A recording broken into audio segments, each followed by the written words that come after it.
Privyet, меня зовут Maxime. Je vais te dire bonjour, je m'appelle Maxime, j'habite à Togliatti et je travaille pour la nouvelle Vesta, une voiture de la marque Lada pour le marché russe, Ruski Market.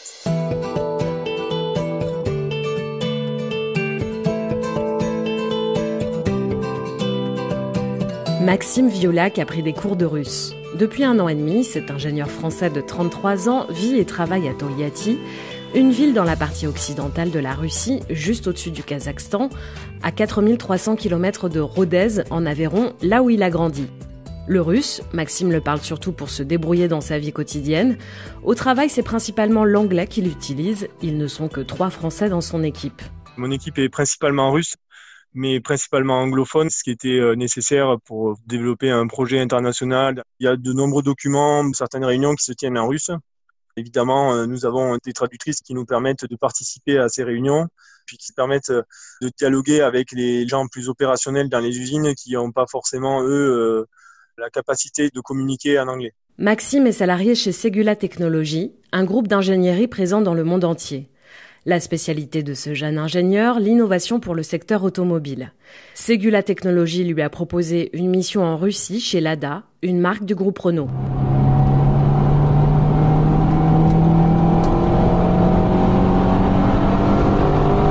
Ce vrondissement, c'est celui du moteur de la dernière voiture Lada Vesta sur le marché. Maxime et son équipe sont en train de mettre au point une version encore plus à la pointe.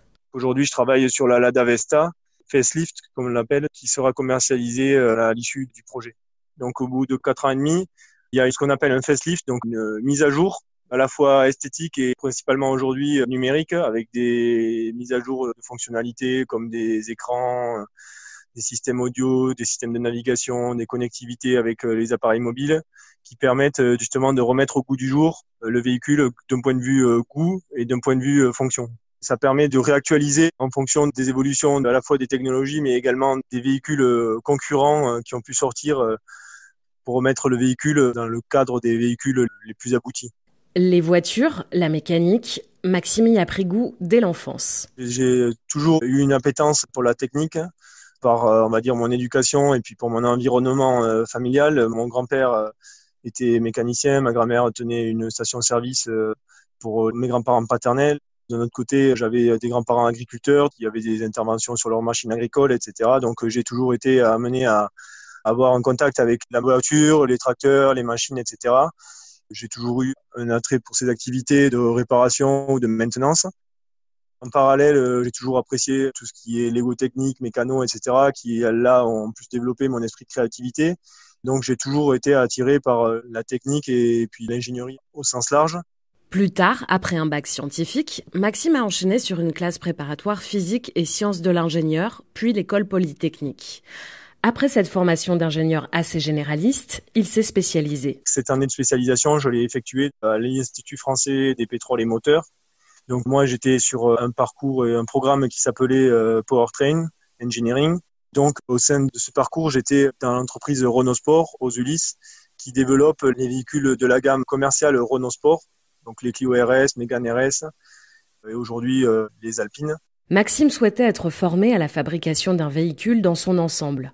Après son alternance chez Renault Sport, très axée sur les moteurs, il est parti 5 ans au Luxembourg travailler sur les systèmes d'injection diesel chez le groupe Delphi.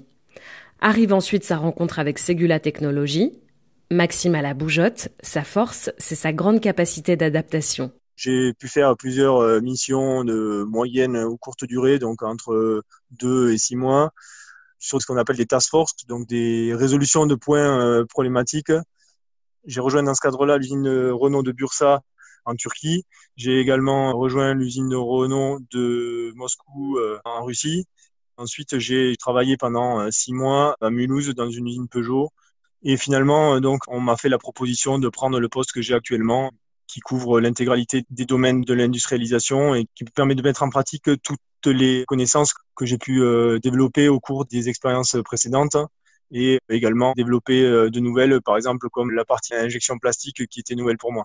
J'ai toujours voulu découvrir et m'ouvrir sur le monde, donc c'est ça qui m'a poussé et qui m'a motivé à faire une expérience hors de France et donc qui m'a, par le hasard, finalement amené en Russie. Cette expérience à Togliatti lui permet aussi de découvrir l'art de vivre à la russe. La ville se situe donc à côté d'un cours d'eau qui est la Volga, qui est un grand fleuve russe, ce qui apporte à la ville en fait un côté à la fois, je dirais pas balnéaire, mais presque, avec des plages au bord de cette grande rivière qui s'apparente plus à un lac, et aussi avec la proximité de la nature. Donc c'est une ville assez plaisante pour y vivre.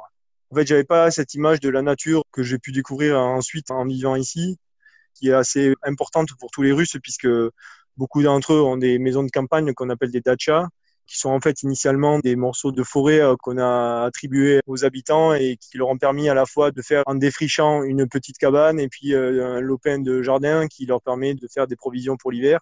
Donc ils sont assez attachés à ça et c'est assez intéressant. Très commun en Russie, c'est donc les shashliks, c'est les barbecues qui sont très appréciés des Russes, qui en font toute l'année en fait, y compris l'hiver, dans la neige. C'est assez intéressant de connaître, de voir ce qui peut être le quotidien d'un Russe.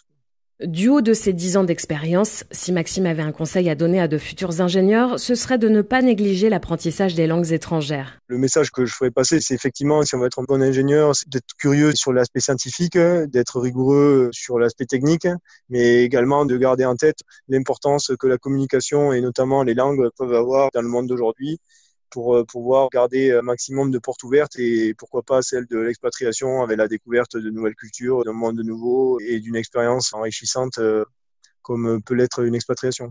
Pour Maxime, l'automobile est un secteur d'avenir. L'automobile pour moi a toujours un avenir certain puisque la mobilité aujourd'hui est très importante pour tout le monde, d'autant plus que l'automobile permet un déplacement, on va dire, individuel qui est un peu remis au goût du jour avec justement la crise sanitaire. Je pense que les enjeux environnementaux vont quand même chambouler l'industrie automobile, ce qui est pour un ingénieur assez intéressant puisque ça veut dire de nouveaux challenges et de nouvelles possibilités de développer des concepts différents. L'ingénierie, c'est donc l'opportunité de faire carrière à l'international dans des secteurs d'avenir. C'est Le Sens des idées, le podcast de l'ingénierie engagée. À bientôt pour une nouvelle rencontre avec de jeunes ingénieurs qui, chacun dans leur domaine, contribuent à changer le monde.